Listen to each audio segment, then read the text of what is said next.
আরেকটা জিনিস জানা দরকার প্রত্যেকের। সংবিধানের ড্রাফটিং কমিটির মেম্বার ছিলেন শ্যামাপ্রসাদ মুখার্জি।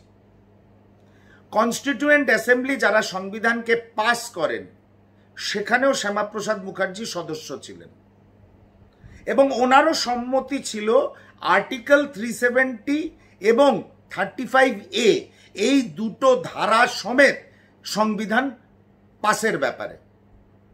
উনি জানতেন না বা জনসংঘ জানতো না, যেটা অধুনা ভারতীয় জনতা পার্টি, এগুলো অসত্য কথা।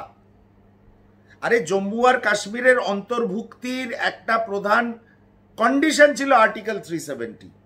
সেই জায়গাটা এই আজকের নরেন্দ্র মোদী অমিত শাহর কেন্দ্রীয় সরকার নড়বড় করে দিয়েছে। ডেমোগ্রাফিটাকে, সোশ্যাল ডেমোগ্রাফিটাকে তারা চেঞ্জ করতে চাইছে। আর্টিকেল 35A উঠে যাওয়াতে প্রচুর বাইরের লোক রেসিডেন্ট সার্টিফিকেট নিয়ে ঢুকে পড়ছে সেখানে, যেটা জম্মুতে বসবাসকারী হিন্দুরাও চান না, যেটা জম্মুতে বসবাসকারী হিন্দুরাও চান না। এর কি কোনো গ্যারান্টি আছে যেসব লোকেরা রেসিডেন্ট সার্টিফিকেট নিয়ে জম্মু আর কাশ্মীরে এই দিক থেকে ঢুকে পড়ছে তারা গিয়ে এই ষড়যন্ত্রে লিপ্ত হচ্ছে না? কোনো গ্যারান্টি নেই।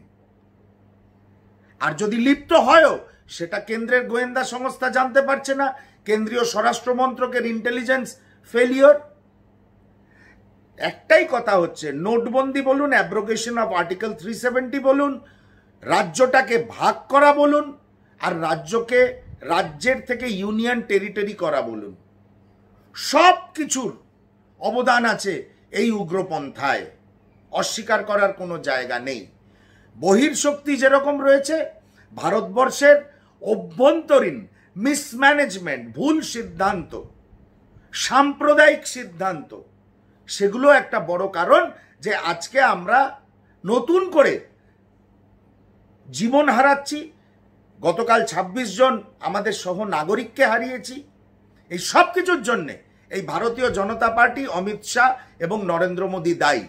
আবারও বলছি, নোটবন্দি বা ডিমনিটাইজেশন, রাজ্যটাকে ভাগ করা, রাজ্যকে রাজ্যের মর্যাদা থেকে ইউনিয়ন টেরিটরিতে নামিয়ে আনা, অ্যাব্রোগেশন অফ আর্টিকেল 370, তার সঙ্গে 35A ধারাটাকে তুলে দেওয়া, বাইরের লোক রেসিডেন্ট সার্টিফিকেট দিয়ে ঢোকানো,